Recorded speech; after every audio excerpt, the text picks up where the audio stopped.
Habíamos quedado un poco en lo que era JSP, grandes rasgos de eso.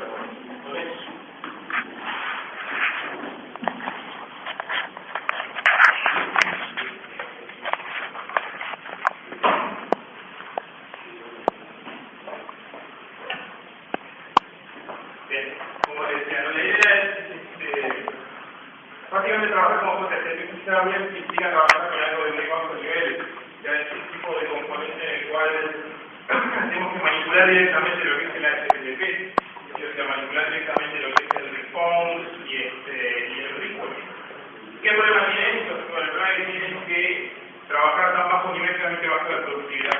O sea, hacer una pantalla medianamente compleja puede ser difícil con JSP con servers, especialmente con servers porque son de muy bajo nivel. Además tenemos que embeber adentro de lo que es la estructura de la clase Java el código HTML. O sea, tratar de bajar este nivel concatenando y armando lo que es el HTML que realmente puede ser algo bastante tedioso y además complica otras tareas que uno generalmente hace cuando desarrolla aplicaciones web. Por ejemplo, maquetar y armar primero una visión general de cómo es la página para después mejorar un poco el comportamiento y el manejo de eventos. Entonces un poco ahí surgía la idea de la JSP en realidad que lo que hacía era dar vuelta un poco a la situación, pero también era un enfoque en el cual el desarrollo terminaba siendo muy a mano, muy a pedal. ¿Qué era JSP? Es básicamente un framework de componentes a nivel del servidor. Y un poco la idea de JSP era tratar de expresar páginas de este estilo, esto que vimos el otro día, donde lo que definimos es un formulario, por ejemplo, como haríamos naturalmente en la página HTML, y lo que hacemos es colocar controles. La expresión de esos controles o la forma como se coloca dentro de la página sigue estando basado en lo que es HTML. O sea, ahí digo, no sé de mucho, pero por ahí aparecen componentes de la forma BR, H2, texto suelto por ahí adentro. O sea, lo que es el layout de la página se puede seguir haciendo en base a lo que es HTML estándar, HTML CSS, eso se puede hacer de la misma forma. Lo que es diferente ahí es que aparecen ciertos elementos que son controles o componentes de JSP, ¿sí? Como el formulario, el input text, el input secret, el command button, que en definitiva la idea de estos componentes es resolver dos grandes problemas. Son las dos grandes cosas que generalmente uno tiene que hacer cuando da una batalla, que es cómo vincularle datos a un control, ¿sí? Y cómo hacer que el control dispare eventos. O sea, por ejemplo, un botón, cómo hacer que cuando apriete el botón ejecuta un código, ¿sí? Y en particular, en el caso del mundo JSF, Java, cómo hacer que el código que ejecuto sea un método en alguna clase del servidor. Si voy a hacer a mano o pedal, puedo hacer sin ningún problema, pero me implica escribir todo un código intermedio que, en definitiva, como decíamos otra vez, no le aporta nada a lo que es la solución del negocio. Un poco lo que hace JSF es tratar de no tener que escribir ese código repetitivo y, de alguna forma, tratar de resolver este problema relativamente fácil y rápido. Por ahí aparece un banking bin Ajax junto con balance, el tercer ítem algo remarcado, es un ejemplo de algo que se denomina binding de método. Ahí lo que estamos haciendo es linkeando la acción de un componente, el command button, a algo. El algo generalmente en este caso siempre es un método Java, ¿no? En este caso es un método Java que vive adentro de una clase Java que está identificada en principio con este nombre, banking bin Ajax. Hagamos lo mismo. Y después hay dos controles, ¿sí? Como el input text y el input secret. El input text es un campo de texto común y corriente, el input secret es un campo de password, input type password de HTML, que tiene un nombre un poco más orientado a la función que tratan de servir, no tanto tan genérico como el input type text. Lo que tratan de hacer ahí es asociarlo a un customer ID, en el caso del primer input text, y después una password para el caso del input secret. ¿Sí? Eso es lo que se conoce como un binding de datos. Y ahí en ese binding de datos hay implícita una cantidad de cosas, ¿sí? Por ejemplo, en el caso del input text y el input secret, bueno, ¿de dónde se toman los valores? O sea, ese banking bin Ajax tiene que estar en algún lado, de alguna forma tengo que sacar el caso de ahí y esa password en algún lugar, se puede llamar algún getter para sacar esa información, después de localizar el componente, ¿sí? Y lo cargamos ahí en los controles de pantalla. Pero justo el input secret y el input text son campos editables. Entonces significa que el usuario puede cambiar sus valores y de alguna forma los tenemos que mandar al servidor para que terminen de vuelta adentro de este banking Ajax nuevamente. Implicará de alguna forma, después de hacer una serie de pasos, terminar llamando al setter para cargar los valores dentro del objeto. Y a diferencia del último, hay el output text. El output text es naturaleza read-only. En este caso lo que está haciendo es tomando el message, ese que está ahí de vuelta en el banking Ajax, y de alguna forma mostrándolo en pantalla. Y un poco la idea es esta, o sea, lo que trata de resolver con STF es en definitiva para una pantalla cómo hacemos seguida y vuelta con el servidor. O sea, como que cada pantalla que yo hago tiene dos partes, una parte que es la que se ve en el browser del usuario, donde voy a ver esto transformado en una pantalla HTML, pero de alguna forma todo lo que me cargo ahí adentro lo mando al servidor de alguna forma y como parte de eso termino inclusive ejecutando algunos métodos como este show balance que está ahí adentro. O sea, es un poco la idea de actuar como intermediario entre lo que casi por defecto es actuar como intermediario entre la pantalla que estoy viendo en el browser y algo que vive en el servidor y que representa la pantalla que estamos viendo. Un poco esa es la idea de la filosofía de JSS. Es un framework de naturaleza server-side. Significa que más allá de las extensiones que uno pueda bajar o agregados que le pueda hacer, la naturaleza típica de JSS es ejecutar en un servidor. Lo único que ejecuto al lado cliente es cuando accedo a una pantalla de este estilo, el HTML que se me renderiza es lo único que está corriendo a nivel cliente, en el browser del usuario. No hay nada más. Todo lo demás, los eventos, las validaciones y las conversiones, se supone que ocurren en el servidor. Eso es una ventaja y una desventaja, que es un poco lo que uno quiere hacer, temas de performance, etc. ¿No? Siempre uno tiene que evaluar el uso realmente que le va a dar a conocer.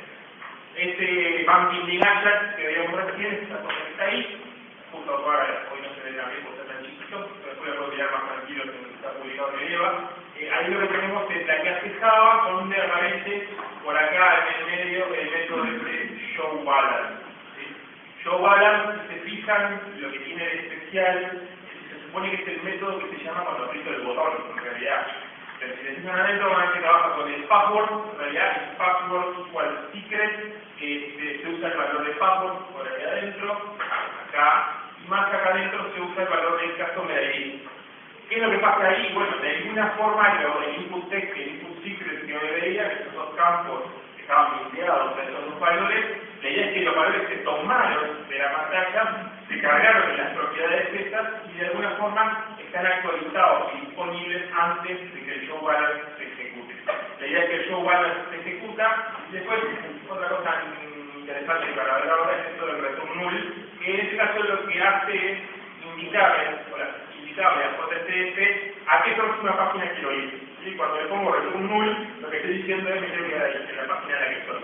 Como quiero quedarme en la página en la que estoy, se redibuja lo que corresponda a la página. ¿Se entiende? En definitiva es un ida y vuelta contra el servidor contra uno o más de estos objetos.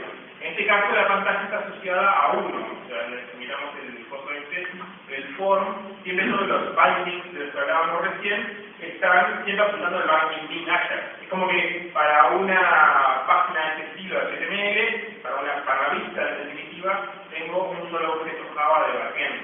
Es una forma de programación, un enfoque que uno puede seguir cuando trabaja con JSF, no es el único, o sea, yo podría hacer que una página apuntara en diferentes lugares a diferentes objetos.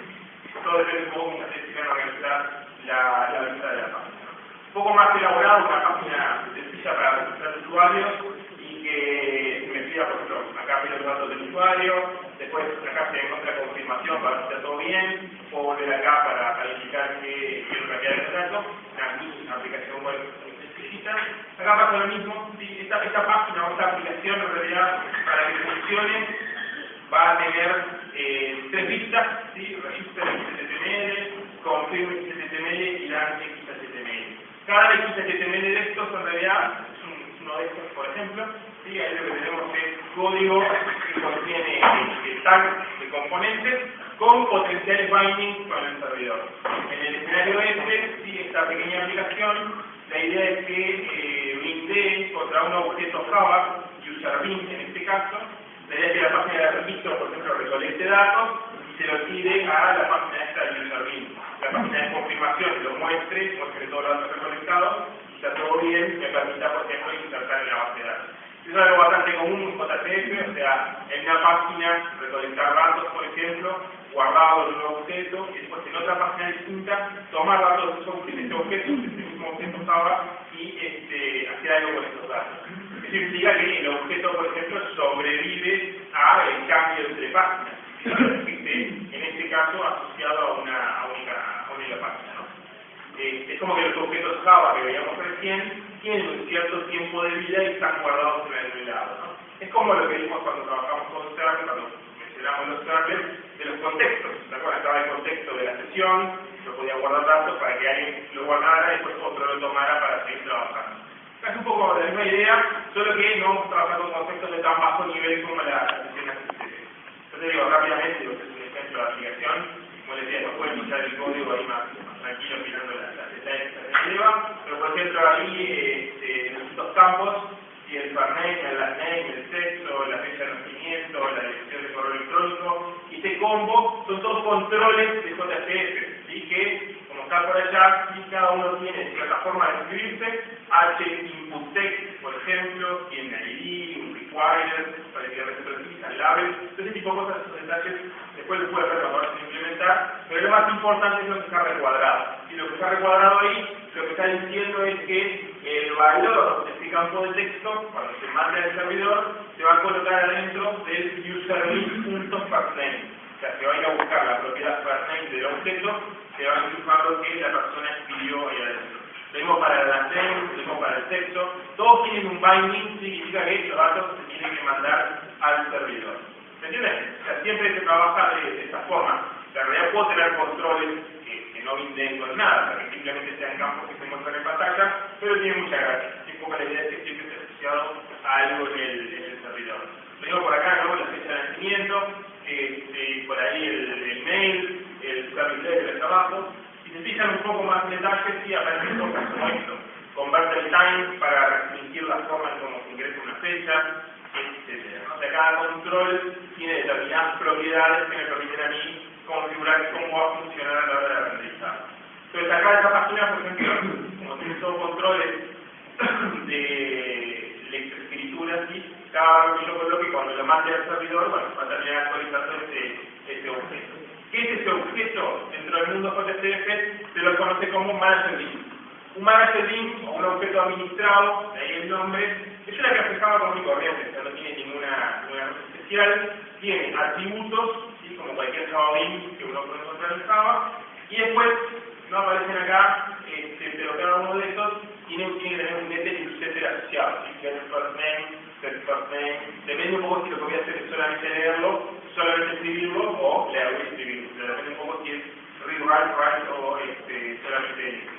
Y después lo otro que tiene es esto, ¿sí? Tiene session scope en realidad. Ahora vamos a ver esto es lo que se llama una anotación con el scope de la instancia. En vez de tener que yo agarrar a mano y crear la instancia del userlist y guardarla en la sesión, ¿sí? Lo que estamos haciendo con esto es decirle al motor de JCF que cuando se necesite una instancia de userlist, él mismo la cree, le haga new, y lo que haga sea guardarlo dentro de la sesión.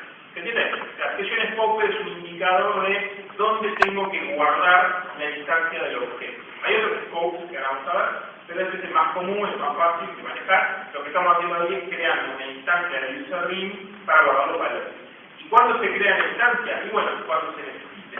Por ejemplo, en este caso, cuando se acceda a esta página, la primera vez que yo entre a la página, bueno, el servidor va a tener que agarrar y dibujar todo eso. Se va a tener que dibujar el input text, va a tener que dibujar el combo y todo lo demás, ¿no? Para poder dibujar estas cosas necesito el valor del campo. Y para obtener el valor, de acuerdo a las reglas de binding, necesito acceder al objeto. Entonces, la primera vez que acceda a la página, probablemente se cree el objeto en demanda. Cuando se cree el objeto, se va a guardar en la sesión y se va a quedar disponible para que lea datos y actualice datos. La clave de esto, en realidad, ¿por qué les comento esto? Es porque el @manager_link que está arriba está declarando el objeto como objeto administrado.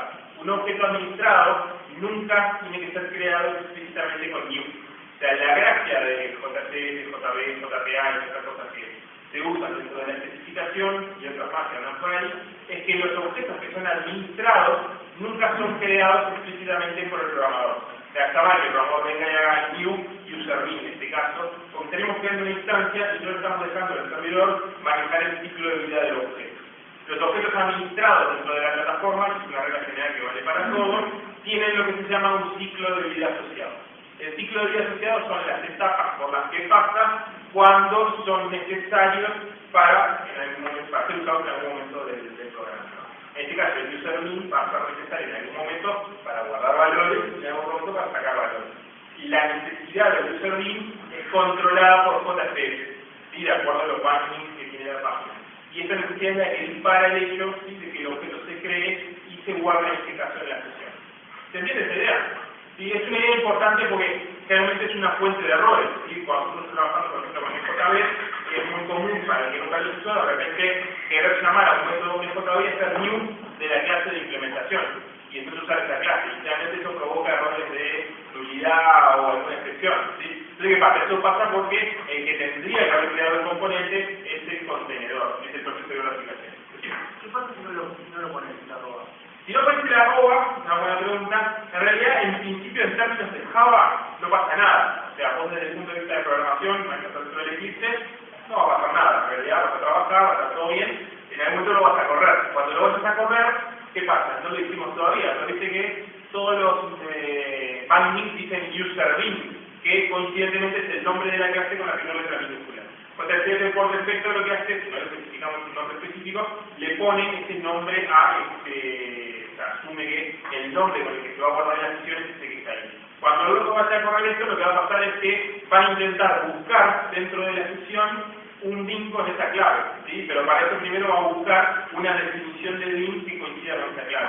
No la va a encontrar y te va a dar un error. O sea, no te va a dar un error en programación, en tiempo de compilación, a menos que exista algún IDE de esos que tiene ayuda. Por ejemplo, en el Eclipse o en el IntelliJ, cuando vos escribís eso, en realidad el robot te puede estar detectando, vos pones username, te busca dentro del classpath, ve que no tenés nada con username, entonces te dice, bueno, ya que es un error potencial, porque no hay un bin asociado a esto, en realidad.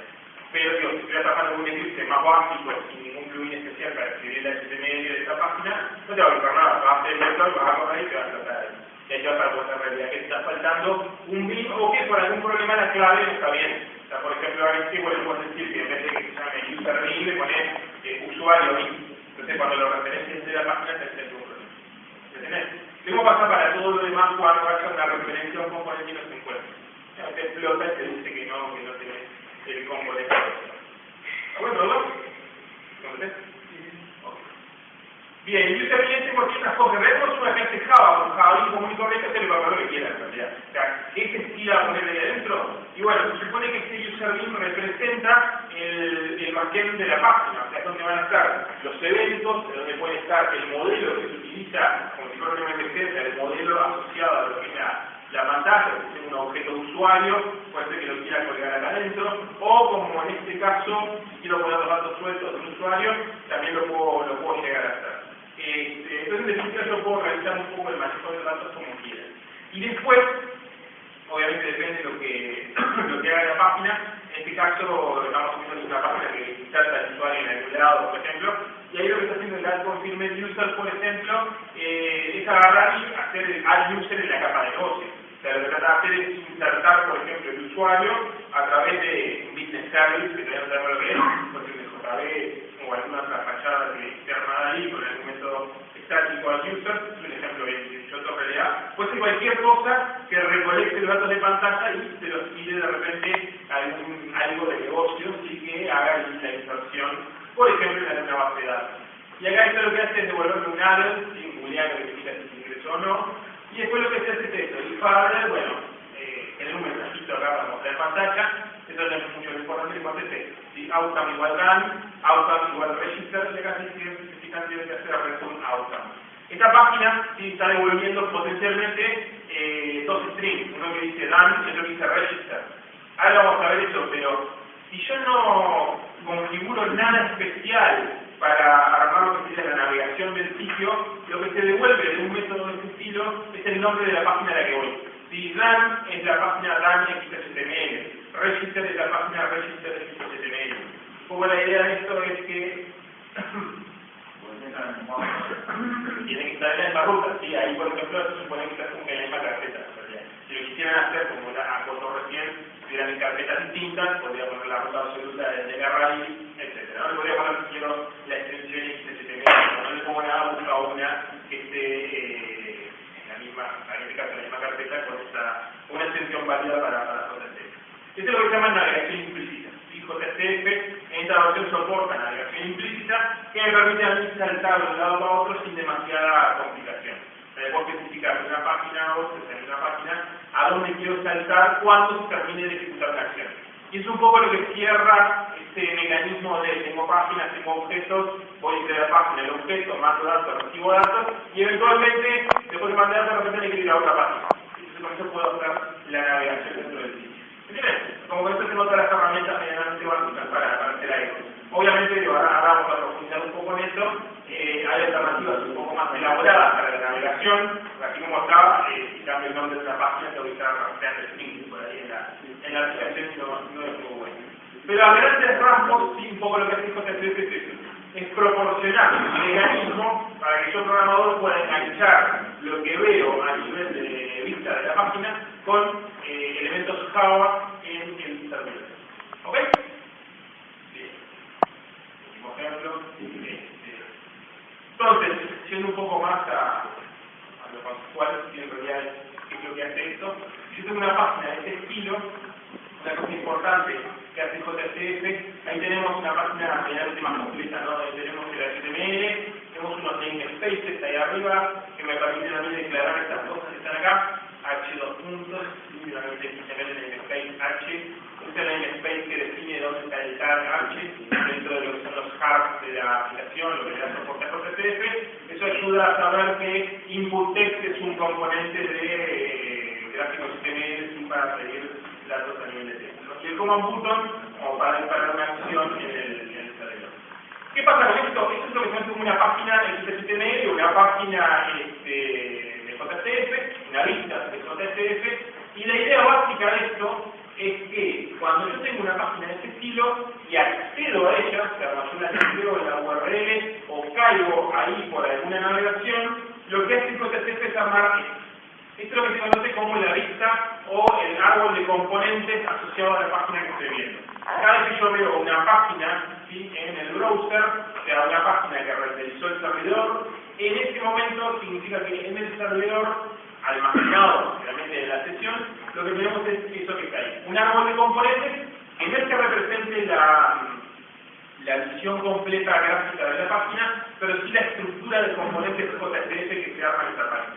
O sea, ahí no aparecen cosas como, por ejemplo, el H2, que está ahí arriba, el H2 que le da ciertos formatos, eso es parte del diseño gráfico de la vista que estamos armando. Pero lo que sí aparecen son los elementos que forman el árbol de componentes que estoy viendo.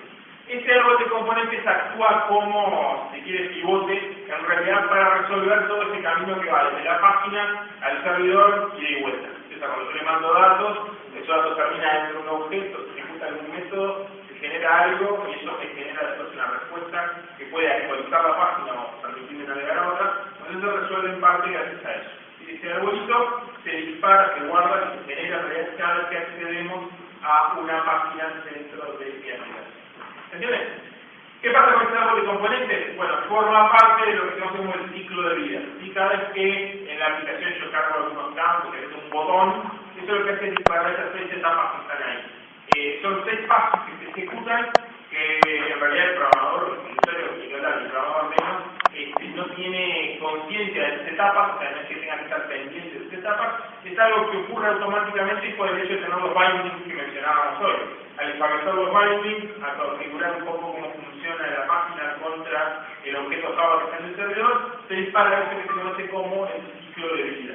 El ciclo de vida es lo que automatiza el tomar los datos sueltos que están en la página, terminar poniéndolos dentro de un objeto, ejecutar algún método y obtener una respuesta. ¿Ok? ¿Qué pasa con este ciclo de vida? ¿Sí? Ahora después vamos a ver esto. ¿Sí? Este ciclo de vida resuelve un poco estas fases. ¿Sí? Retiene estas fases. La primera fase es la que se denomina Restore View. ¿Qué significa Restore View? Restore View significa reconstruir este árbol que acabamos de ver. De acá es que yo accedo a una lista, o sea, pintamos en la URL aplicación barra página.xhtml, cuando le doy enter ahí, es donde se dispara lo que se llama la restauración o creación del árbol de vistas. Entonces, cuando yo tipeo el acceso a una página, lo que se hace en el servidor es tratar de crear eso inmediatamente, ¿sí? Tratar de crearlo o tratar de restaurearlo, porque puede ser que esté yendo y viniendo en la misma página. En realidad tenemos el mismo árbol ya creado en el servidor. Puede ser que se cree la primera vez cuando accedemos a la página, pero después se reutiliza con cada ID. Por eso la etapa que se conoce como restore view. ¿Ok? ¿Qué implica restore view? Bueno, implica preparar el camino para el resto del ciclo de vida. El elemento central con el que arrancamos a trabajar es este arbolito, que se supone que representa la página que estamos viendo. Después que se pasa por esta etapa, o sea, cada vez que yo accedo a una página, tengo uno de estos árboles creados en el servidor.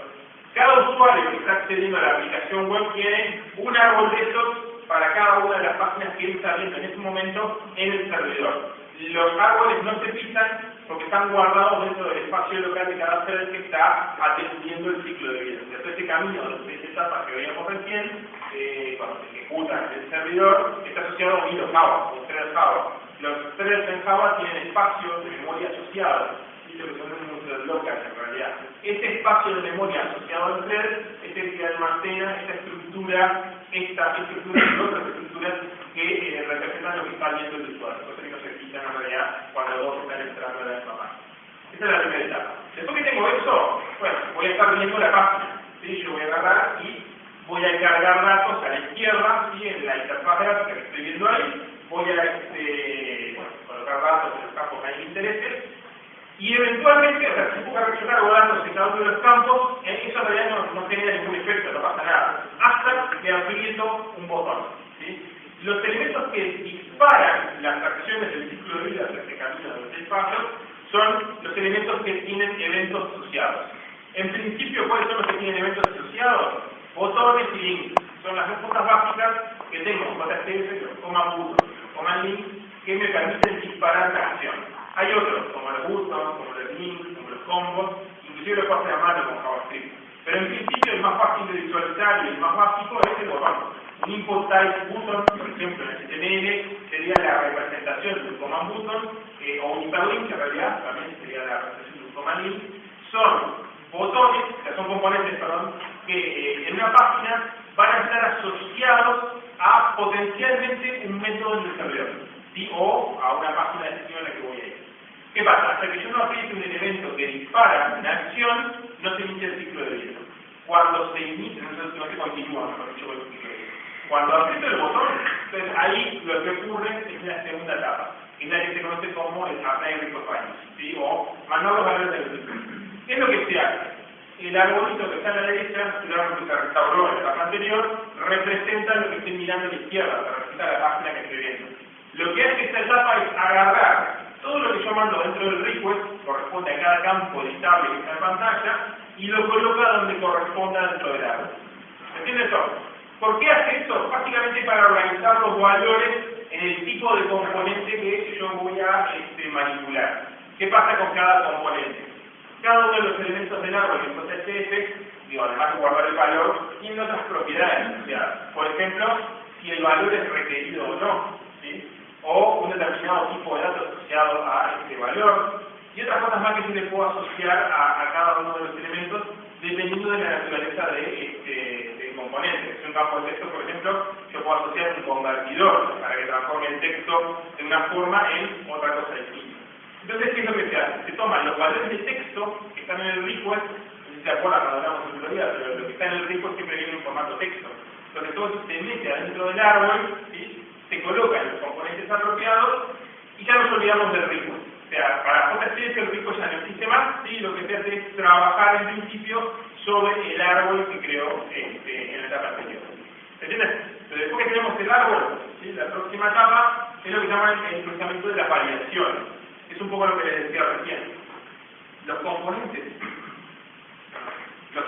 de este árbol, algunos de los campos de texto, por ejemplo, pueden ser requeridos, otros pueden necesitar un largo mínimo, otros pueden tener un largo máximo, etcétera, ¿no? O sea, por ejemplo, los médicos pueden tener un valor mínimo, un valor máximo. Entonces, en esta etapa, y la tercera, procesar validaciones, es un término general para hacer dos cosas. convertir los valores y controlar los valores que me mandaron de la página. ¿Qué pasa con el tema de la conversión? Bueno, acuérdense que en una página siempre lo que yo tipeo es texto, en realidad.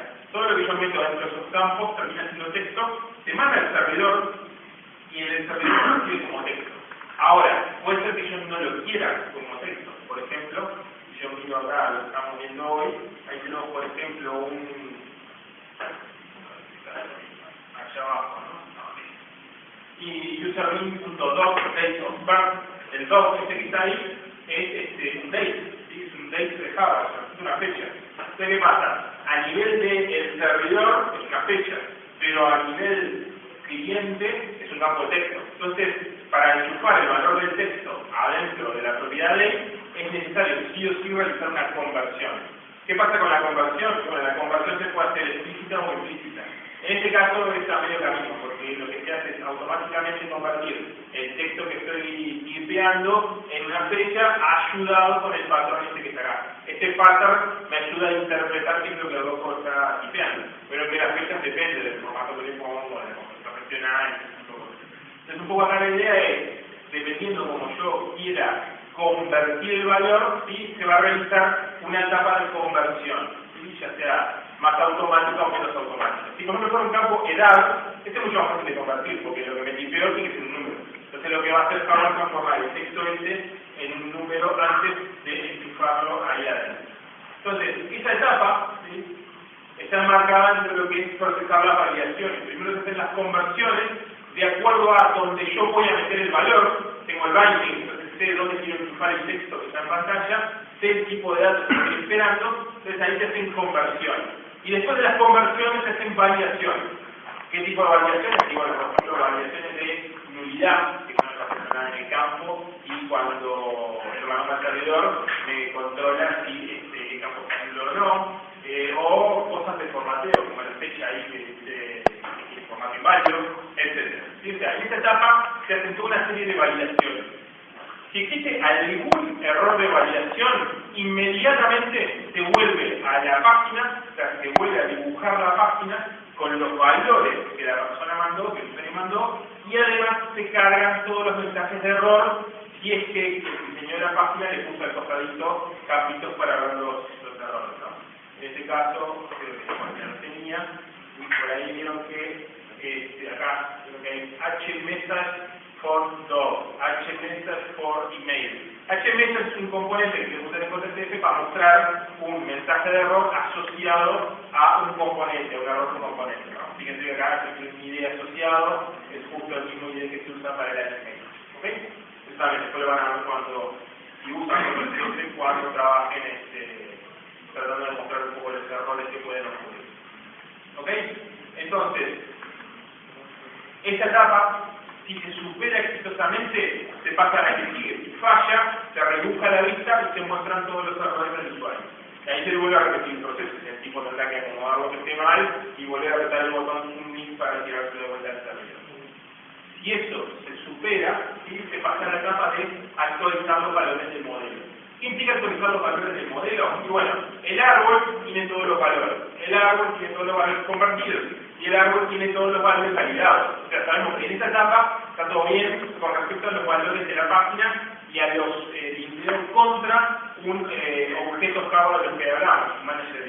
Entonces ahí lo que ocurre es una etapa de actualizar desde el árbol a el componente. Entonces ahí lo que se hace es cargar todo a los componentes o los componentes a los cuales se ha ido algún video, ¿no? Por ejemplo, ahí se toman los valores, por ejemplo, y se termina llamando los setters de cada método. ¿Ok? Después de la etapa, ¿sí? Lo que uno termina teniendo que es el objeto Java con todo lo que la persona tipeó en la pantalla, actualizado, bien cargado, controlado, convertido y pronto para ser usado desde los eventos. Y como lo que apretamos un command button que tenía asociado un método, ahí es lo que se llama la etapa invoke application. ¿Sí? Invoke application es la etapa que sigue a la anterior y que lo que hace es ejecutar el método que se haya querido invocar. Y posteriormente, si se necesita, navegar a la próxima página. ¿Se ve? ¿Qué pasa con esta etapa? Y bueno, acá es donde se utilizan lo que se llaman los actions y los action listeners. Action y action listener son dos cosas que se pueden asociar a los componentes que disparan acción. El command button, por ejemplo, inválido para mostrar en pantalla, después tiene dos cosas, action listener y el action. ¿Sí? ¿Qué pasa con el action y action listener? Bueno, en principio los dos tienen el mismo formato, ahí, el nombre del bin, punto, el nombre del método que estoy invocando. ¿Cuál es la diferencia entre uno y otro? Están pensados para cosas distintas, ¿no? Por ejemplo, ahí tenemos otro, ¿no? O sea, el command button es un bit action, el action es normal outcome y el action listener es normal.print. El primero, el action, ¿sí? El que está ahí abajo, es lo que dice public string outcome, ¿sí? Return result, ¿sí? Eso es un método Java, cualquiera, en realidad, que tiene que cumplir con la restricción de que en principio no puede recibir parámetros. ¿Sí? ¿Por qué no necesita recibir parámetros? Porque toda la información que necesitaba ya está en el objeto enviada del lado cliente. O sea, todas las etapas anteriores me terminan dejando un manager link con los datos cargados. O sea, todo lo que potencialmente se podía pasar desde la página ya está actualizado dentro de lo que es la instancia de componentes. Ese outcome está muy pobre ahí, pero la idea es que adentro de este método yo puedo hacer lo que quiera. ¿Sí? Llamar un JD, llamar un web service, pasar los datos que acabo de levantar para insertar en la base, etcétera, todo lo que se quiera. Y eventualmente puedo hacer el return de un string. Ese string representa la página a la que quiero ir. Esta es la página a la que quiero navegar después de haber terminado de ejecutar la acción. Me va a insertar un cliente y ahora voy a ir a una página que dice, ok, cliente exitosamente insertado, algo por el estilo. Eso es lo que es un action, en realidad. El action es el único método que puede navegar. O sea, después que se ejecuta, si retorna un string y resulta además que eso es válido, o sea, que es el nombre de una página, o es el identificador que me permite encontrar la página a la que quiero ir, entonces ahí navego. Si no, se queda parado en la misma página. Si no devuelve, o sea, si el string que devuelve es nulo, o directamente es void, ya no tiene que ser el string, puede ser void, o puede ser cualquier cosa que sea convertible a string. O sea, puedo devolver un objeto persona igual, lo que va a hacer JSF es agarrar este objeto devuelto, sacarlo de tu string y ver si con ese string puede navegar al otro lado. ¿Okay? Si devuelve algo, puede ser que navegue. Si no devuelve nada, se queda parado en la máquina y la redibuja. El action listener, que es lo anterior, y para quien se ha trabajado en string, es parecido a un handler de un evento. En realidad, el action event que se pasa como parámetro es un objeto Java que representa o que tiene información sobre el evento que se disparó. ¿Sí? ¿Qué pasa con el evento? Es interesante porque me permite a mí desde la página pasarle parámetros a lo que es el método Java que se está ejecutando. Tiene que estar dice action listener normal.println. Ahí abajo tenemos el método public void println. Esa es la primera característica importante. Tiene que ser void, no pueden devolver nada, porque no pueden navegar en definitiva. Pueden hacer cualquier cosa ahí adentro en realidad, pero no pueden navegar a ningún lado. O sea, tiene que ser void en su firma. Y lo que recibe como parámetro es un action event. El action event es un objeto estándar de Java.event, o sea, del package Java.event. Que había adentro, y sencillamente lo que dice event.getComponent, eso me da una referencia al componente que disparó la acción, y de ahí yo puedo sacar cosas como por ejemplo atributos del componente, el ID del componente, para saber a ver quién disparó una acción. Entonces en definitiva action y action listener son complementarios. Generalmente, siempre los action listeners se ejecutan antes que los action para preparar el camino de la ejecución de los actions. No es obligatorio ejecutarlo, con ejecutar una acción es suficiente. ¿Se entiende? Entonces con eso lo que estamos haciendo es ejecutando una acción, para la redundancia, y devolviendo un potencial destino de la ejecución. Antes de saltar a la próxima página, ¿sí? Lo que se hace es ejecutar la próxima etapa, que es renderizar la respuesta. ¿Qué es lo que hace la renderización de la respuesta? Y acá depende un poco de lo que es el resultado del método de acción. Si el método de la página, o sea, si no me voy a ningún lado, bueno, lo que se hace es agarrar el manager bin, los valores que potencialmente se pueden haber modificado, se actualizan en el árbol y después el mismo árbol se usa para redibujar la página. Cuando se redibuja la página, lo que termino viendo lo que está ahí. Este es el ciclo de la y vuelta y ahí no termina todo este camino hacia el servidor. ¿Okay? Si la navegación me devuelve un string que me lleva a otra página, el ciclo como que se repite para la próxima página. Lo que se hace es restaurar el árbol de la próxima página y usarlo para renderizar la vista de la próxima página. ¿Se entendió? Esto es un curso intensivo JCF. No hay mucho más que eso. Dale. Una pregunta. Dale. Vos hablabas de nación y de las Ahora vamos a ver eso más en detalle, pero tiene. ¿Eso aplica también para cuando debe hacer reflexiones con Ajax, alguna parte de la página o otro de Sí, ahí estuvo más complicado porque con respecto a las navegaciones Ajax no navegan, en realidad. Los submitidos Ajax no disparan de navegación. Pero vos sí que podés setear a mano ahí para que después de un inicio de Ajax, por ejemplo, se dispare, por ejemplo, un truco que se usa es, por ejemplo, tener un comandín invisible y tirarle la horquilla y comandín invisible para que se vaya. O sea, generalmente un Ajax puede navegar porque no quiere redibujar la página, o sea, pero puede pasar que haya alguna situación que se ponga en una condición o sea que ir y navegar. Entonces, como te digo, ahí lo que tenés que hacer es recurrir a un utilillo ahí para lograr ese efecto. Que hay, pero no es complejo. Uno que te digo es que puedes agarrar y tener un componente oculto y desde JavaScript, por ejemplo, si te dan las condiciones apropiadas, tirar el evento, un evento tip. Por eso se lo puedes tirar con el control. Que lo tirás y eso hace que te navegue. O si no, puede ser un document.form.submit, de repente. También teniendo cuidado de cuál es el componente que dispara. Tenés varias formas. Pero en sí, pero para un key venir de Ajax, es parecido el ciclo de vida, es muy parecido. Ahí lo que hay es lo que se llama un rico espacial, pero la filosofía es prácticamente la misma.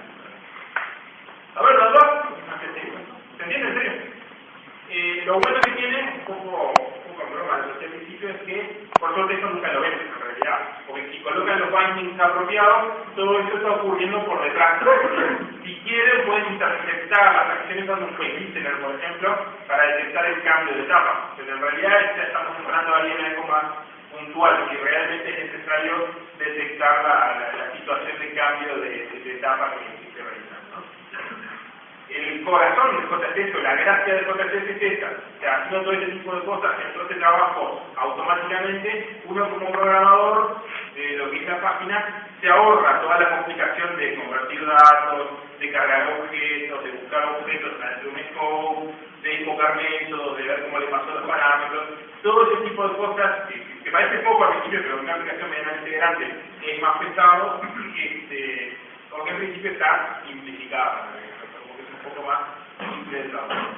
Y por ejemplo, es una versión necesario pasa muy diferente de la otra. Bueno, ahí esas son las cosas para las cuales... O sea, tenés forma en realidad. Porque los textiles vienen asociados con los change en realidad. ¿Qué pasa? Vos si te haces algo y cargas el code, te va a disparar en los change de eso, entonces vos podés agarrar ahí y para la variación y mostrar el mensaje. Pero generalmente es muy pesado y es el servidor para hacer la variación. Ahí es donde empieza a meter JavaScript en realidad. Después también hablando de JCF, vamos a hablar un poco más de si conviene usarlo en realidad. Lo vamos a hablar porque es una cosa importante dentro del framework, pero ahí es donde empiezan a meter la vuelta con JavaScript, con la web, ese tipo de cosas para darle un poco más de vida. Realmente lo terminamos integrando en cosas más fáciles. Después, una cosa igual en realidad, si uno tiene por ejemplo una pantalla como esta que está acá, ¿no? Que tiene el name, la name, el texto, y todos esos campos tienen validaciones asociadas, ¿no? Por ejemplo, que son requeridos en algunos campos, puede ser que yo tenga un botón que ahí dice registrar y dice cancelar para navegar a otro lado. Si este botón de cancelar dispara el ciclo de vida también. O sea, toda acción que se dispare desde la pantalla dispara el ciclo de vida. Y una de las etapas del ciclo de vida eran las validaciones. Entonces, en realidad, este botón de cancelar yo quiero irme de la pantalla. Entonces, una cosa que puedo hacer es asociar a esos botones que yo quiero usar para cancelación el atributo immediate igual true. Immediate igual true lo que hace es saltearse la etapa de validación y conversión. O sea, en definitiva, se usa para cuando yo quiero navegar a otra página y no me interesa ni cargar un objeto en el servidor, ni para validaciones, ni hacer nada. Pues si no estaría atrapado, o sea, no podría nunca cancelar una interfaz gráfica porque tengo que cargar todos los campos para que cumplan con las validaciones. Entonces, la forma server-side medianamente prolija que hay que hacerlo es usar un immediate igual. ¿Okay?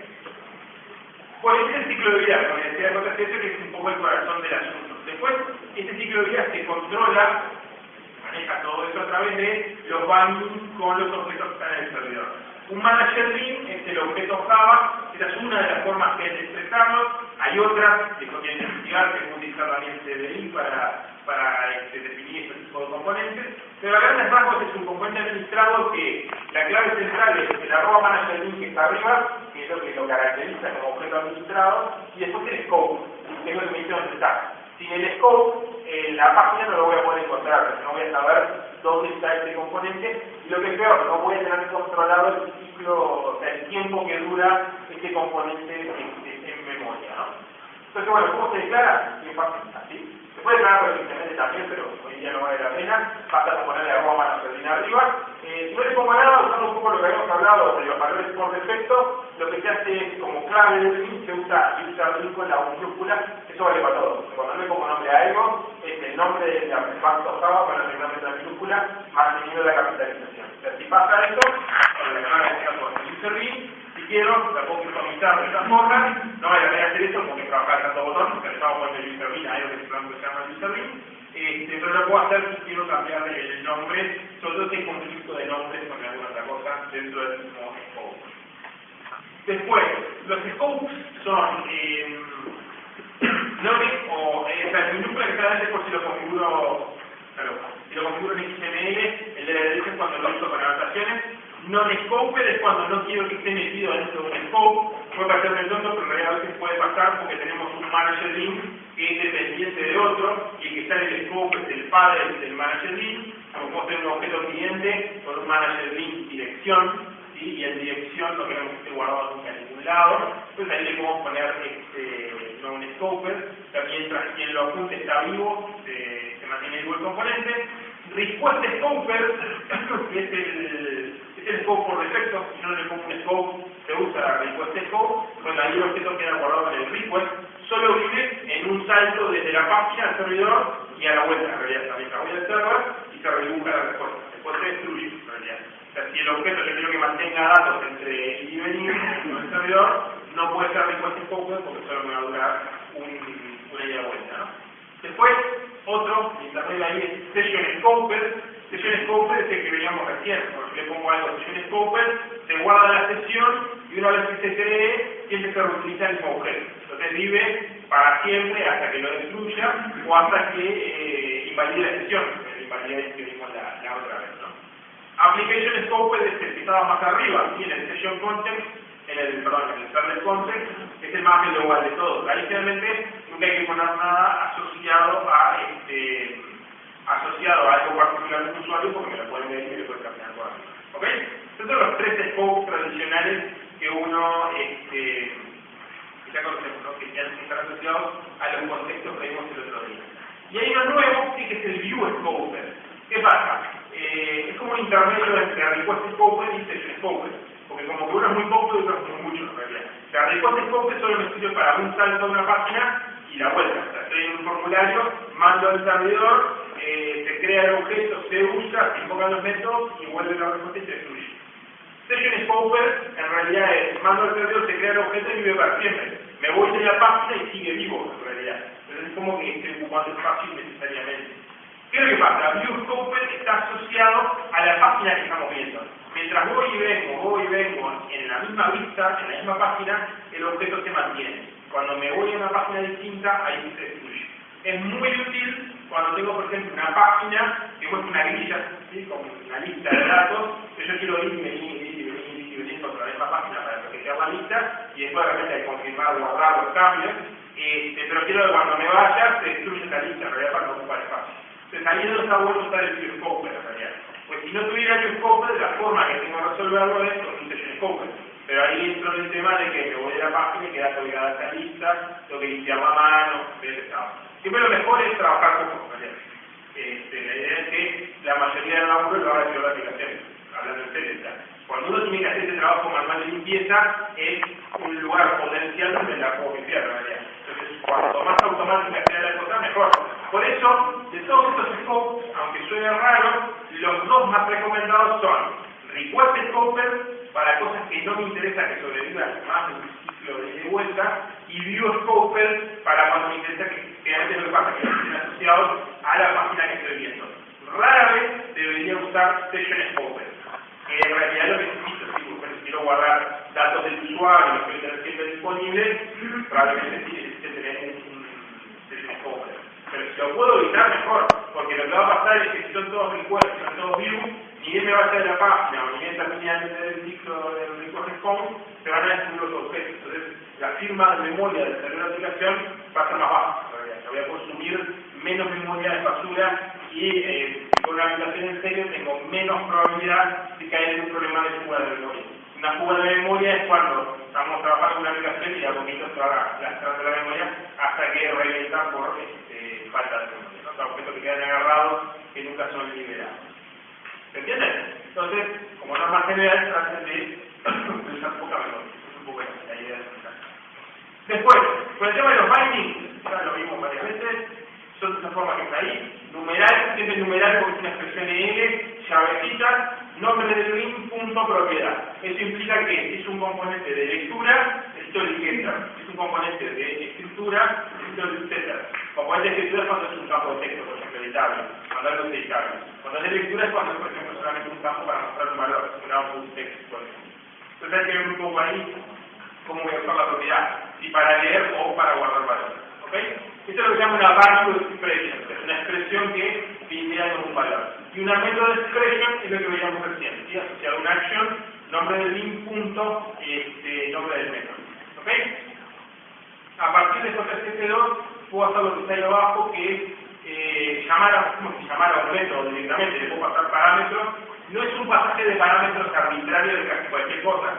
Generalmente se limita para tipos primitivos y strings. Para agarrar y pasar algunos parámetros sencillos de lo que está desarrollado. Pero la norma más común es trabajar con este formato que está acá, donde los parámetros se pasan implícitamente limpiando los valores de la página. Entonces, esto puede servir para diferenciar, por ejemplo, quién está invocando un método. Si dependiendo del botón que esté llamando, por ejemplo, o algo así. Si no quiere usar una accionalista. Son como cosas complementarias que han ido surgiendo a JCF con el paso de los siguientes tiempos, ¿no? Bueno, ¿alguna duda acá? Entonces, después tenemos los componentes, tenemos el ciclo de vida, tenemos la navegación, los manos de fin, y otro que hay es lo que decíamos recién, que es la navegación dentro de las páginas, ¿no? La forma más básica de navegación es la navegación implícita, ¿sí? Que lo que hacemos es, en un componente, y en el que viene el componente teníamos un método acá, ¿sí? Creo que tenía el add confirmed user. Bueno, ahí hay dos opciones. O tengo un método que me devuelve un string, y ese string es la página, o directamente meto el string de la página de devuelve. ¿Sí? Ahí yo podría haber puesto confirm XHTML, /view, página, confirm XHTML, etc. Algo que me ayude a identificar la página. Como dijo esto que se fue acá, la idea sí es que ahí podemos poner una página, pero tiene que ser localizable de acuerdo a lo que ponemos ahí adentro. Yo pongo confirm, ahí donde estamos viendo esto, bueno, en el lugar donde estoy parado, o sea, en la misma página donde está eso, en la carpeta donde está esta página, tiene que estar en la página confirm, en realidad, y tiene que tener un nombre tipo confirm XHTML o algo manejable por JCF, ¿ok? Es una forma light de navegación en el sentido de que estamos carcodeando el nombre de la página que voy. O sea, ¿por qué existe eso en realidad? Porque ahora vamos a ver otro mecanismo que es un XML, pero ¿qué pasa? Si es una aplicación JCF con dos páginas, la verdad que es un embole agarrar y decir un XML para definir la navegación. Pero si yo sé que voy a saltar de la página A a la B, bueno, ahí ponemos A y ahí no hay problema. Sabemos que algún día cambia y de tocar a los lugares distintos. Pero si tenemos una aplicación con 300 páginas, en realidad, y si metí en todas esas nombres de páginas carcodeados, ahí en realidad tengo que hacer un cambio. O sea, el día que cambie el nombre de la página, tengo que rastrear por todos lados a ver dónde se está usando el string de la página. Entonces ahí que surge la otra opción, que es la navegación explícita. ¿Sí? Acá también, como les decía, el método puede volver el nombre de la página. La navegación más explícita en basada en reglas. El archivo de configuración de JCF en el que config XML, un XML asociado a JCF, puedo definir estas cosas que están ahí. Y reglas de navegación, se llama. Una regla de navegación tiene, es esto que está acá. ¿Sí? Tenemos una regla donde se dice, bueno, estando parado en una página, se produce un determinado outcome, ¿sí? Para un determinado método. O sea, en el método se produce este string. Este outcome es el string que devuelve el método. O sea, el string que devuelve el método es esta cosa que se usa acá para ver qué caso de navegación, qué navigation case tengo que usar para saltar a la página de string. Esto es una forma general, ¿no? Para un ejemplo concreto, acá tenemos una página de login, XHTML, XHTML, failure, XHTML. con cada una de estas? Bueno, dependiendo si es éxito o fallo el login, voy a ir para uno para otro. Esta es la página de login, por allá de lo que tiene los bytes de siempre, y acá action, login action. ¿Sí? Login action es el método que lo estás llamando. Estas son las dos páginas, success y failure, no importa en realidad. Y el método, ¿sí?, que hace el login action es este que está acá. Si el user es guest, por ejemplo, welcome, devolvemos success. Si no, devolvemos failure. Pero ¿qué pasa? Este success y este failure se usa para buscar en este archivito. Este es un process complete XML completo. Este yo lo puedo guardado en Google XML y acá puedo decir varias cosas, pero acá lo que estamos diciendo son reglas de navegación. Estas reglas de navegación se definen en XML, toman anotaciones. Lo que hacemos es, desde la vista donde estoy parado, en este caso el login XHTML, se pueden dar varios casos de navegación. Para el método login action, en cualquiera de los casos, si se da success, voy a la página success XHTML. Si se da failure, voy a failure XHTML. Por un error, en realidad, se ve con el copy-paste, usted lo puse el mismo nombre, ¿no? No tiene por qué tener el mismo nombre, ¿no? Ya esta podría haber llamado éxito y está fallo, y la idea es que el string que devuelvo en el método quedará acoplado de la página a la que voy. Esta es la gracia en realidad. Si el día de mañana la página a la que voy se mueve de lugar o cambia de nombre, bueno, esto voy a toquetear solamente acá. Todos los success o éxitos que tenga por ahí en el código se mantienen, ¿sí? Y para esto es que se utiliza la navegación en reglas, en realidad. Para cualquier cosa que tenga más de 5 o 6 páginas, ya me vale la pena buscar algo de este estilo, ¿no? Simplemente por un tema de que es probable que el tiempo de la navegación se mueva de lugar. Por lo menos cambie de lugar, no tanto el cambio de nombre. ¿Se entiende? ¿Sí? Y bueno, y con eso tenemos la navegación entre páginas, en realidad. Puedo mezclar las dos, o sea, pero si para una página existen reglas, lo que se hace es utilizar las reglas, en realidad. Si no hay reglas para una página, o sea, si no tengo ningún from view ID para la página en la que estamos parados, entonces se asume navegación implícita. Es como que si hay reglas, toma la regla, si no hay reglas, se usa navegación implícita con el nombre de destino de la página. ¿Ok?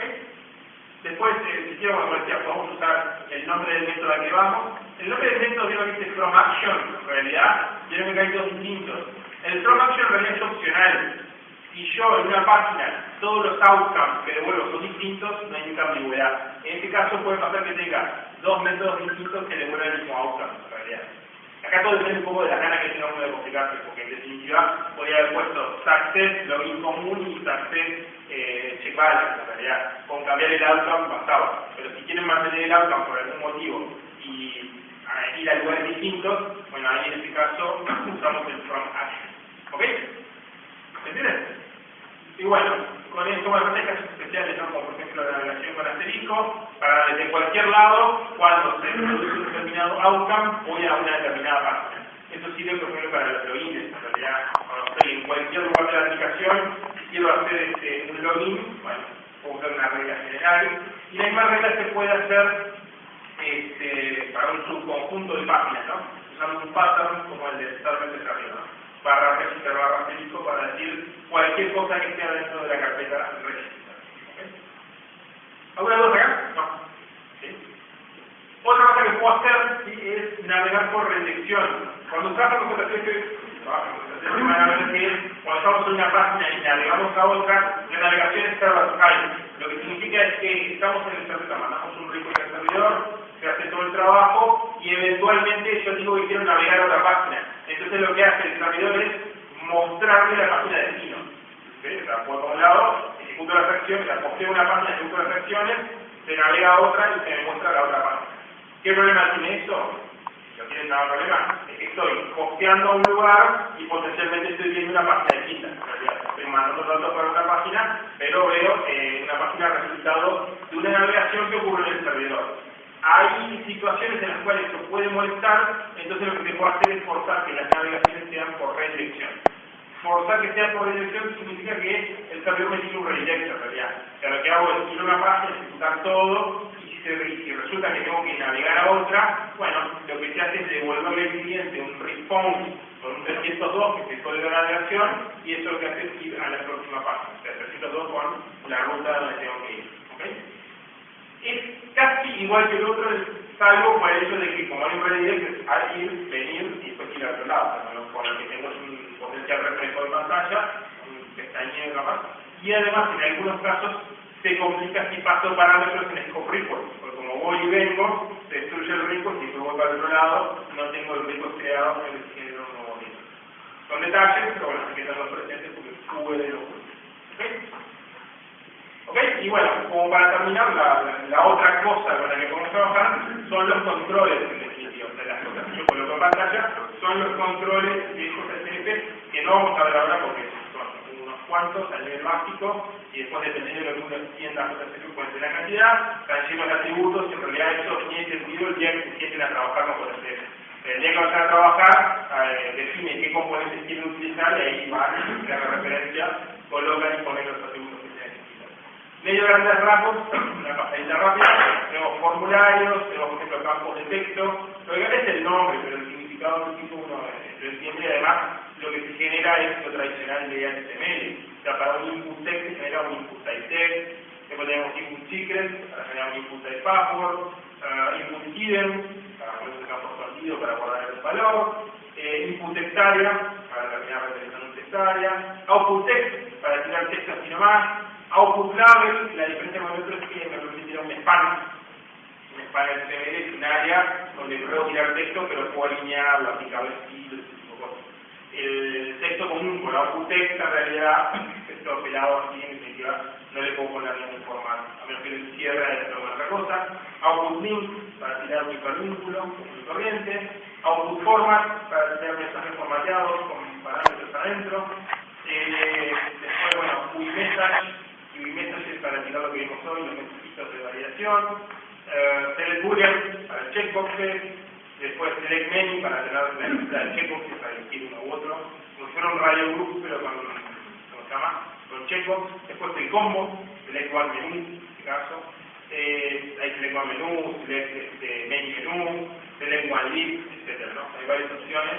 Todo venía generando los controles típicos básicos de HTML, ¿no? Parallel grid para generar un grillado tipo donde tenemos tantas filas por n, tantas columnas por n filas hacia abajo, y eso va llenando de izquierda a derecha. Y después, si se quiere lo más elaborado de todos, una data table para poder generar un componente, mucho no se ve ahí, pero ahí la data table lo que tiene es, entre otras cosas, vamos a ver todo tenemos un value que representa los ítems que voy a mostrar, y lo que tenemos son cada columna, de las columnas que voy a enviar. Cada columna está enviada a un atributo de un objeto de esta colección. Porque el componente de conflicto demuestra un poco cómo funciona JSF. Si yo eso lo tuviera que hacer con JSP o con Servlet, estoy obligado a, la parte mecanismo básico, estoy obligado a hacer alguna iteración en algún lugar. O sea, tengo que sacar los objetos de algún scope, recorrerlo, hacer un for y cada pasada ir tirando un TR, por ejemplo, con los TDs adentro. Un poco la idea de JSF contra eso, para evitar la programación dentro de la página, es definir un tag que está vinculado a una colección y después definir cómo sería el formato típico de una fila. ¿Sí? El formato típico de una fila lo que dice es, la primera columna va contra el atributo name, la segunda columna contra el atributo subject, la tercera columna contra el atributo frame. ¿Y qué es este sector que está acá? Y este sector es el nombre de la variable de iteración adentro de la colección. O sea, el sector apunta al primero y va haciendo agarrando cada elemento y va dibujando la fila. Todo este trabajo de recorrer la colección e ir dibujando cada fila es algo que hace el propio JSF con la implementación del componente. ¿Okay? No es algo que hago yo. Y eso es lo que me muestra un poco la naturaleza orientada a componentes de JSF. En vez de agarrar yo y escribir a mano las acciones y todas esas cosas, nada, un componente que se lo hace, lo bindeo con los datos en el servidor y supone que cuando funcione, bueno, va a dibujar los elementos apropiados. ¿Se entienden? Esa es la filosofía que tiene JSF con respecto al manejo de los controles, siempre con el binding, siempre con las acciones. Un poco lo que termina pasando es como que nosotros trabajamos diseñando la página, configurándola para que cuando se dibuje, ahí la renderización de la respuesta haga todo ese trabajo de recorrida, pero por detrás. En realidad, y lo que yo termino viendo es el HTML resultado de estas acciones. ¿Se entiende? ¿Sí? ¿Alguna duda acá? Obviamente, si van a trabajar con JSF, les falta un poco más, ¿no? O sea, estudiar un poco más cómo funciona cada cosa, pero los elementos básicos son estos que están acá. ninguna otra cosa radical que defina el funcionamiento de JSF. ¿Qué pasa con JSF en realidad? Bueno, es un framework server-side que, así como está, cuando uno va a proceder aplicaciones, por ejemplo, como JBoss o como cualquier otro de estos que tiene soporte de la parte de JSF, lo que se va a encontrar adentro es lo que sería la implementación básica de JSF. ¿Qué es la implementación básica? Es lo que le da vida a lo que acabamos de ver acá. O sea, todo el ciclo de vida, todo el manejo de los manager needs, los eventos, los listeners, estos controles básicos y nada. ¿Qué significa ese gira? Que no tengo ningún otro control medianamente potable para hacer una aplicación. O sea, la única divisa que hay es esto, que lo que termina renderizando es una tabla HTML tirada para abajo en realidad, donde, por ejemplo, no puedo paginar, no puedo editar, no puedo ordenar, no puedo hacer nada en realidad. O sea, simplemente un formato tabular de datos en realidad. No tengo ningún control especializado, no tengo árboles, no tengo nada con Ajax demasiado elaborado, no tengo nada para manejo de imágenes, no hay ningún control de lo que uno naturalmente encontraría en una aplicación. Y un poco esto es parte de la filosofía de JSF. Lo que provee la implementación de JSF es el core básico de JSF. El resto lo tienen que dar lo que se llama una biblioteca de extensión. Una biblioteca de extensión es, por ejemplo, FrameFaces, RichFaces, iFaces. Son bibliotecas que pueden encontrar por ahí que lo que hacen es complementar esto que está acá. ¿Sí? Por ejemplo, el JBoss adentro tiene con, creo que a partir del 7, con la implementación 4 de RichFaces. ¿Qué es lo que tiene una implementación, una extensión? Y bueno, lo que tiene son estos controles un poco más orientados hacia el negocio. O sea, editables, arbolitos, rotafolio de imágenes, etc. ¿no? Bueno, más controles con Ajax y todo lo que uno naturalmente tendría a utilizar dentro de una aplicación medianamente potable a nivel visual. ¿Okay? Entonces, ¿qué pasa? Cuando uno trabaja con JSF es como que además está obligado a bajarse eso extra si se quiere que me permite complementar mi aplicación. ¿Qué eso extra en realidad? Bueno, complementa JSF, pero va un poco en contra de la idea de que con conocer el estándar ya está, en realidad, porque necesito utilizar algo en biblioteca externa de algún proveedor, que es compatible con JSF, pero que no es parte de la especificación. Si me vuelvo a otro lado, me tengo que llevar a la biblioteca porque si no mi aplicación no va a funcionar bien. Sí va a funcionar contra JSF, pero me lo tengo que aprender en realidad como algo independiente de la especificación, o sea, como que me tengo que aprender la implementación concreta de esos controles. ¿Ok? Esto por un lado. Por otro lado, es un componente natural, es un framework naturalmente server-side. Un poco la pregunta que hice hoy al principio de cómo hago cuando cambio de un campo para tirar un mensajito o algo así. En principio a veces no es tan fácil de hacer. O sea, si uno se queda solamente con JSF, es un framework en el cual todas las acciones terminan pasando por el servidor, con lo cual se transforma en algo muy pesado. Es pesado en realidad de trabajar. Con lo cual, si tienes una aplicación medio que tenga mucho componente dinámico, que tenga mucho manejo a nivel cliente, o sea que tenga mucho JavaScript, tipo como pasa con las aplicaciones ricas a nivel de la web, esto como que no me sirve mucho. O sea, no es para decirles no usen JSF, es una opción válida, pero no siempre es válida para todo tipo de aplicación. Hay muchos otros frameworks hoy día que reemplazan completamente el uso de JSF y es igual de interesante. Pero son todos productos particulares en realidad. Digo, ejemplos, por ejemplo Apache Wicked, por ejemplo Spring Workflow, Spring MVC, son todos frameworks en realidad que no caen en tanto en lo pesado que tiene JSF. Porque una cosa que tiene JSF también, que si lo usan, yo no desmotivar a nadie para el uso de JSF, pero el problema que tiene también JSF, que si bien se pueden lograr aplicaciones muy agradables visualmente, a veces es muy complicado encontrar los problemas en realidad. O sea, si te están usando por ejemplo FrameFaces, ¿sí? O RichFaces, alguna de esas, tiene un lío por ahí porque hay algún problemista, algún null pointer por ahí medio perdido, es muy difícil rastrear a veces dónde está el problema. Porque depende un poco a veces de la comunidad que está por atrás de la parte gráfica del componente en cuestión, pero a veces puede ser medio pesado y medio complicado. ¿Por qué? Porque todo el ciclo de vida que veíamos son capas y capas y capas y capas de abstracción que están por encima de lo que está haciendo uno. Entonces, si bien en muchos casos me alivianan lo que se quiere, tipo el código que tengo que implementar, por otro lado me resuelve muchos problemas. Entonces, hay que estar preparado mentalmente, si se quiere, a veces encontrar una serie de problemas y a veces tratar de trabajar un poco a ver dónde están los virus. Luego es un framework que no está tan mal, en realidad está bueno, pero como que todavía no llega al punto en donde uno puede decir que es súper fácil trabajar con TF y está re bueno en realidad. Es mucho mejor que hace 4 o 5 años, ¿no? Obviamente las versiones anteriores de TF eran 10 veces peor. Pero como que nada, todavía es medio pesado de utilizar. Y ni que hablar, estamos hablando de un tema de performance. Acá en el UTC mucho no importa, pero en la diaria, si uno está haciendo un sistema en serio, el uso de JTC a veces puede tener asociados temas de performance también, por todo lo que acabo de explicar. Con esto lo que quiero decir es que al momento de evaluar qué utilizar, hay que evaluar, esto no significa trabajar con JTC y serverless y pelado, pero sí evaluar, como les digo, algunos de los frameworks alternativos, o incluso, y dependiendo un poco de lo que haya que hacer, yo me diría que hay que hacer obligatorio, pero más allá de eso, evaluar un poco el tipo de aplicación que hay que hacer, hasta a veces puedo utilizar un framework de presentación que no tenga nada que ver con Java. O sea, puedo utilizar, por ejemplo, jQuery, puedo combinar, por ejemplo, Apache Wicked con Spectacular, o jQuery, o jQuery UI, o algunas de tantas cosas que hay en la vuelta que me permiten armar una interfaz generalmente buena, ¿sí? Pero sin el peso que tiene JTC. ¿Entienden? Nada, les quería comentar simplemente para que sepan, simplemente el JTC, háganlo, que está bueno en realidad.